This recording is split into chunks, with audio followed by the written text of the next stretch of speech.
안녕하세요. 결혼한 지 1년 만에 시댁하고 연을 끊게 된 30대 여성입니다. 그나마 남편은 제 편이라서 일단 이혼은 면했지만 그래도 여전히 속에서 우라가 치밀어 오르는 걸 견딜 수가 없네요. 친정부모님도 살면서 이런 경우는 처음 보신다며 기가 막힌다고 이게 사기 결혼이 아니면 뭐가 사기 결혼이냐며 분을 삭히지 못하고 계시고요. 정말 남편만 아니면 고소라도 하고 싶은 심정입니다. 남편하고는 제 나이 31, 남편 나이 33의 지인의 소개로 만났습니다. 당시 저는 하나둘씩 결혼하고 출산하는 친구들을 보면서 조금씩 조바심을 느끼고 있었고, 남편은 시부모님께서 언제 결혼해서 자리 잡고 아버님 회사를 물려받을 거냐며 시쳇말로 하도 쪼아대셔서 나온 자리라고 했었죠. 아무튼 서로 사정이 어떻건 간에 만남 자체가 나쁘진 않았어요. 특히나 다른 건 몰라도 영화 이야기가 나왔을 땐 서로 시간 가는 줄 모르고 대화를 나눴을 정도니까요. 그리고 저희는 영화를 핑계로 누가 먼저랄 것 없이 다음 약속을 잡고 또 잡고 그렇게 만남을 이어가다가 자연스레 연인 사이로까지 발전할 수 있었습니다. 남편과 결혼 이야기가 나온 건 그렇게 사귀기 시작하고 꼬박 2년이 지났을 때였어요. 사실 남편과 만나기 시작하고 얼마 되지 않았을 무렵 아버님께서 뇌졸중으로 쓰러지셨는데 이후로 회복이 더뎌 온 가족이 많이 힘들어한다는 건 알고 있었거든요. 그러다 아버님께서 치매 증상까지 보이기 시작하신 이후로는 남편이 하루라도 빨리 결혼식을 올렸으면 하는 눈치였습니다. 온전한 정신이실 때 손주까지는 안겨드리지 못하더라도 최소한 아들이 장가가서 가정 꾸리고 사는 모습은 보여드리고 싶다면서 말이죠. 그리고 저도 그런 남편의 의견에 동의하였기에 그렇게 부부의 연을 맺기로 했네요. 결혼 준비를 하던 당시 저와 남편의 조건을 비교하자면 일단 저는 개인적으로 사업을 하고 있었던 반면 남편은 직장을 다니는 평범한 회사원이었어요. 그리고 그마저도 저는 대학을 졸업하자마자 사업을 시작한 반면 남편은 공무원 시험 공부만 4년 가까이 하다가 직장에 들어갔기에 실질적으로 돈을 벌기 시작한 건 3년 남짓밖에 되지 않았죠. 그리고 상황이 이렇다 보니 제가 모아둔 돈은 1억 가까이 되었던 반면 남편은 2천 정도밖에 가지고 있질 않았습니다. 그럼에도 불구하고 제가 남편과의 결혼을 결심했던 건 남편이 자기 입으로 먼저 그러더라고요. 결혼하고 나면 아버님께서 당신이 하시던 사업을 남편에게 물려주기로 하셨고 또 시부모님이 땅을 좀 가지고 계신데 그것도 남편에게 주신다 하셨다고요. 그래서 속물처럼 들릴지 모르겠지만 결혼해도 괜찮겠다는 생각이 들었습니다. 게다가 상견례 자리에서 어머님이 먼저 이런 말씀을 꺼내셨어요. 아들 장가 보내려고 모아둔 돈도 있고 없는 집안 아니니 걱정 안 해도 된다. 얼마나 당당하고 자신만만하게 말씀하시던지 친정부모님도 그땐 더 뭐 따지고 자시고 할 것도 없겠다 싶으셨대요. 시댁에서 이래저래 돈이 있다고 하니 저는 남편에게 1억씩 준비해서 집을 하자 했습니다. 저는 제가 모아둔 돈이 있었고 상견례 이후로도 시부모님은 남편을 통해서 몇 번이나 필요한 만큼 지원해 주실 수 있다는 식으로 말씀하셨기에 1억 정도는 크게 무리되지 않을 거라고 생각했어요. 그리고 남편도 흔쾌히 알겠다고 그렇게 전하겠다고 했는데 며칠 뒤 뜻밖의 이야기를 꺼냈습니다. 시부모님께서 집을 아예 사주고 싶어 하신다고요. 처음에 딱 그 이야기를 들었을 땐 놀라움과 기쁨 그리고 당황스러움이 동시에 느껴졌어요. 요새는 남자 쪽에서 집을 해오는 경우가 거의 없다 들었고 저도 애시당초 그런 기대가 없었으니까요. 그리고 또 한편으로는 지나친 기우인가 싶기도 했지만 해주시는 것만큼 바라시는 게 많으시면 어쩌나 하는 걱정도 되었죠. 그래서 친정부모님과 상의 끝에 마음만 감사히 받기로 하고 집은 처음에 얘기했던 대로 반반씩 부담했으면 싶었어요. 그래서 이 뜻을 남편을 통해 다시 시부모님께 전했고요. 그런데 얼마 후 어머님이 따로 한번 만나자며 연락을 해오셨습니다. 회사 앞으로 오신다는 걸 그건 경우가 아닌 것 같아 남편과 함께 시댁에 갔죠. 어머님께서는 저를 보시고는 잘했다 잘했다 하시더니 해준다고 하면 감사합니다 하고 받으면 되지 왜 그렇게 싫다고 난리냐며 웃으셨어요. 그리고는 여자는 원래 빈몸으로 시집와도 욕하는 사람 하나 없다며 그냥 빈몸으로 오면 된다. 우리 아들하고 결혼해주는 것만으로도 나는 고맙다 하셨죠. 그리고 아마 요새 이런 시어머니가 어딨냐고 제가 배가 불렀다고 생각하는 사람도 있을지 모르겠습니다만 제 입장에선 그다지 듣기 좋은 소리가 아니었어요.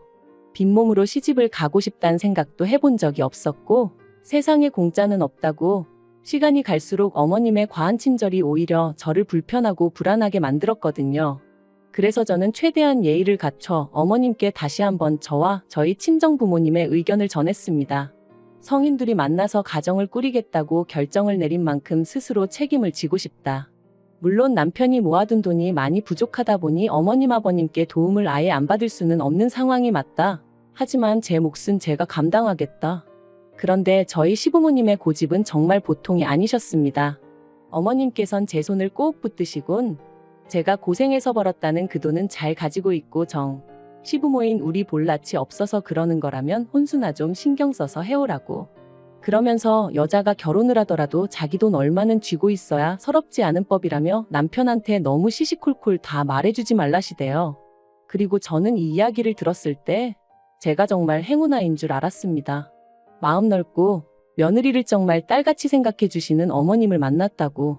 저는 정말이지 어리석게도 어머님이 진심으로 저를 생각해 주시는 줄 알았다니까요. 그렇게 결국 시부모님이 1억 7천짜리 아파트를 하나 사주셨는데 명의는 당연히 남편 명의였습니다. 그리고 여기까지도 저는 어떤 불만 같은 것도 없었어요. 하지만 이후의 일들로 저는 조금씩 이게 맞나 하는 의구심을 갖게 되었습니다. 원래 제가 신혼집으로 들어가고 싶었던 집은 비록 신축 아파트는 아니었어도 방 3개, 화장실 2개는 되는 그런 아파트였어요. 그리고 그런 아파트는 서울이 아니라고 해도 2억으론 부족했기에 저희 2사람 돈의 대출을 받아 보탤 계획이었죠. 하지만 시부모님께서는 당신들이 사주는 집이라는 이유로 제 의견은 크게 개의치 않으셨고 결국 시댁에서 멀지 않은 곳에 위치한 빌라를 사주셨습니다. 그리고 저에게는 혼수는 안 해도 된다며 대신 리모델링을 하는 게 어떻겠냐 하셔서 얼떨결에 그 빌라에 4천만 원이란 큰돈을 시쳇말로 쳐바르게 되었죠. 그런데 막상 리모델링을 마치고 나니 그래도 이제 좀 새집 같은데 냉장고나 세탁기 같은 건 남들 보는 눈도 있으니 좋은 걸로 했으면 좋겠다 하셨고 그래서 또 울며 겨자 먹기로 1,000만 원 가까운 목돈을 쓰게 되었습니다. 참고로 원래는 제가 자취하면서 쓰던 냉장고랑 세탁기도 사이즈가 작은 것도 아니고 그렇게 오래된 것도 아니다 보니 그냥 계속 쓰려고 했었거든요. 그리고 말이 나왔으니 말이지만 1,000만 원 가까웠던 결혼식 비용도 제가 부담했어요. 집을 해주신다니까. 정말이지 지금 생각해보면 집 같지도 않은 거 하나, 그것도 공동명의로 받은 것도 아닌데 뭐가 그렇게 감사할 일이라고 이래저래 돈을 뜯겼는지 저도 모르겠습니다. 하지만 더 큰 문제는 결혼하고 3달쯤 지나서부터 불거져 나오기 시작했어요.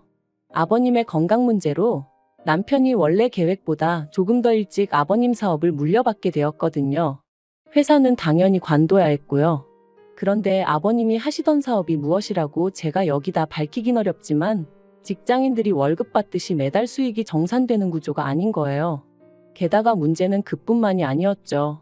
시부모님께선 당장 남편이 저한테 1원 한 푼 가져다 주지 못하고 있다는 사실을 뻔히 알고 계셨음에도 불구하고 매달 생활비와 용돈을 명목으로 100만 원씩 보내줄 것을 요구하셨거든요.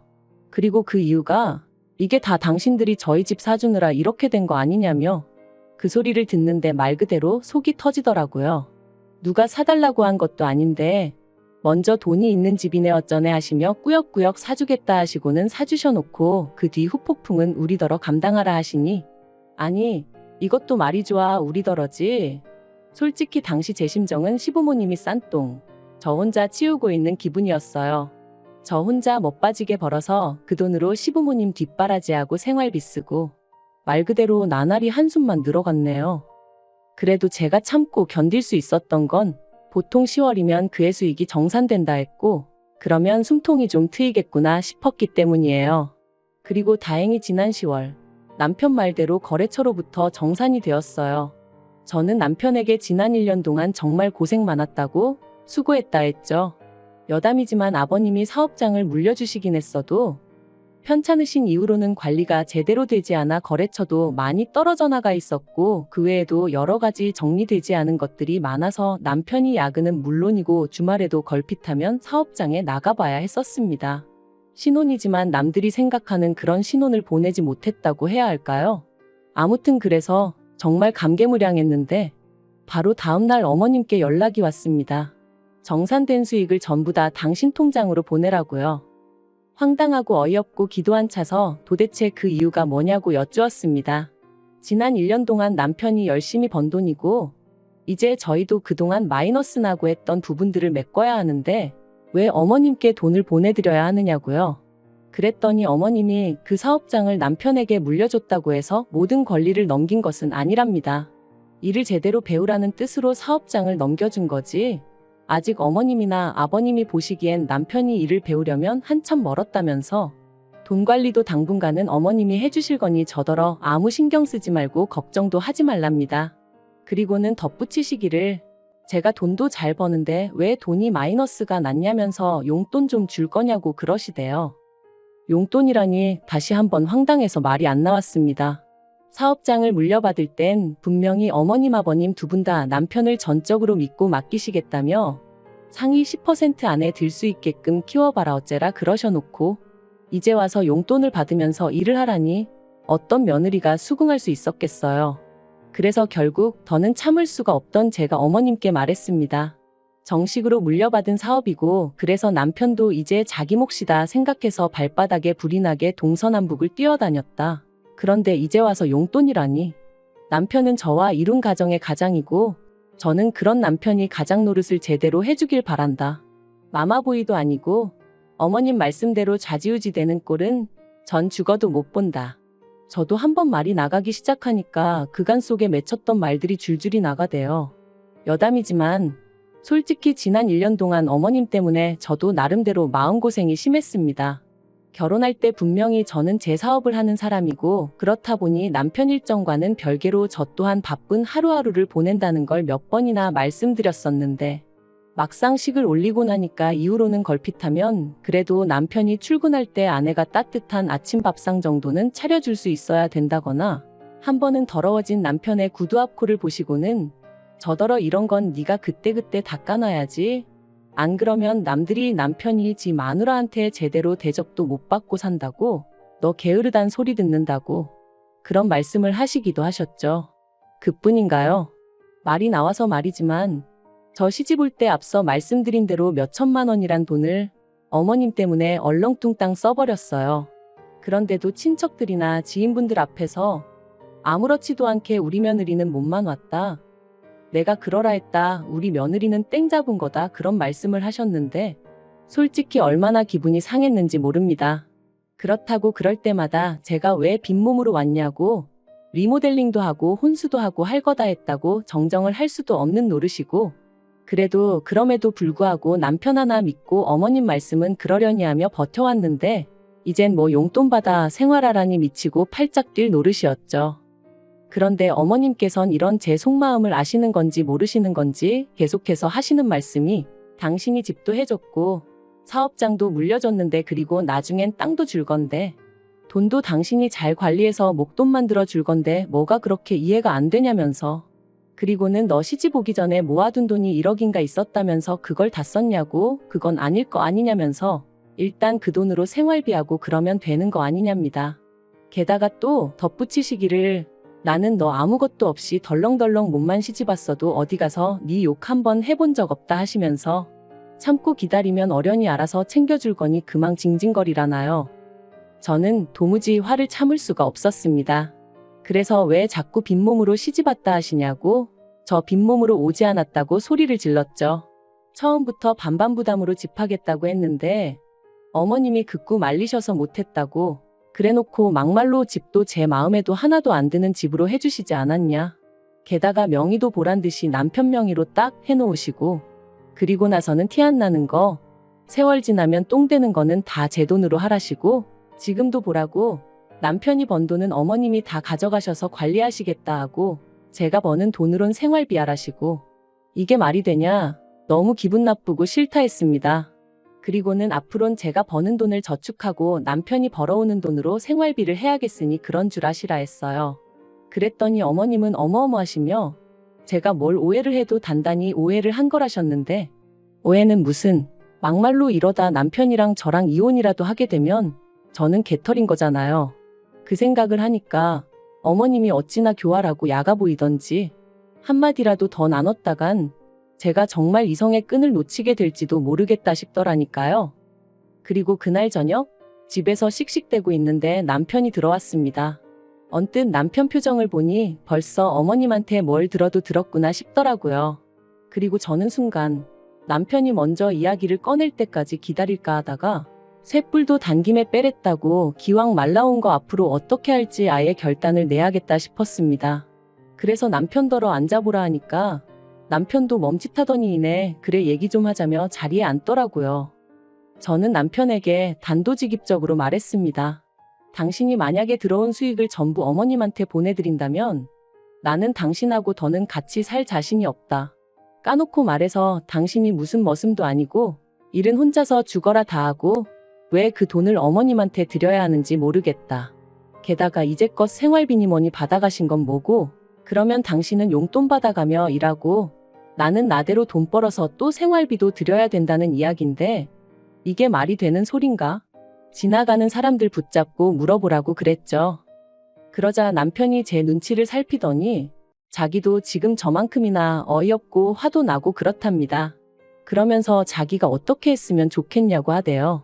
어머님은 계속해서 마누라 말은 들을 거 없고 당신 말만 들으면 된다고 내가 땅도 줄 거고 막말로 시부모님 두 분 다 돌아가시면 재산이 어디 가겠냐고 다 저희 몫인데 뭐가 마음에 안 들어서 제가 그 난리인지 모르겠다 하셨다나요.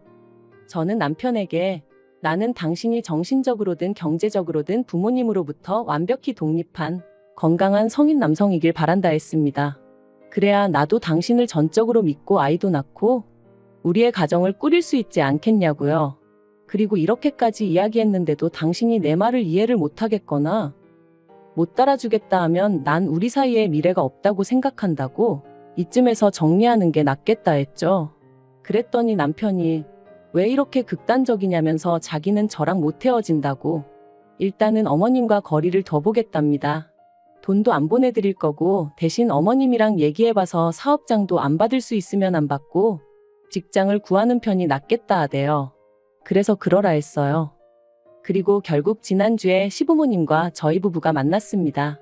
물론 아버님은 치매로 인해서 대화의 일부는 이해하셨다가 또 금세 까먹으시고 그래서 따지고 보면 어머님과 저희 부부만 이야기를 나눈 거긴 한데 아무튼 어머님은 남편이 사업장은 물려받지 않겠다, 땅도 받지 않겠다 하니까 어떻게 그럴 수가 있냐며 눈물을 보이셨습니다. 아버님이 아시면 얼마나 속상해 하시겠냐면서 그리고는 이게 다 저 때문이라면서 아내가 돼서는 남편을 옳은 길로 안내해야지 어떻게 부모 뜻을 거스르게 하냐. 내가 너 예쁘게 봐주려고 했는데 더는 안 되겠다 너무 실망이다 뭐 그러시더라고요. 그래서 저도 어머님한테 이번 일로 실망 많이 했다 했어요. 그리고는 남편에게 어머님이랑 대화 잘하고 나오라고 하고 먼저 자리에서 일어났네요. 차에서 남편을 1시간쯤 기다렸을까 남편이 저 멀리서 터덜터덜 걸어오는 게 보였습니다.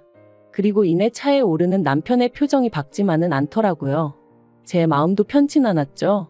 하지만 어떻게 하기로 했는지 물어보지 않을 수도 없고 한참 뜸을 들이다 얘기 잘했냐고 물었어요. 그랬더니 자기도 이번 일로 여러 가지 생각이 많았다며 저랑 약속한 대로 사업장은 안 받겠다 했다대요.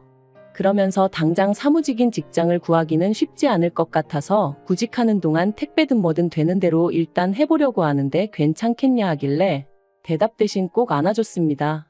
뭐가 됐든 좋다고 어머님 아버님 그늘에서 벗어나 다시 예전처럼 당신의 능력을 보여달라 했죠. 그렇게 저는 다시 한번 남편을 믿어보기로 했습니다만 사실 마음이 완전히 놓인 것은 아니에요. 이후로 어머님은 계속해서 남편한테 너 아니면 누가 이걸 맞냐면서 연락을 해오시는 눈치셨거든요.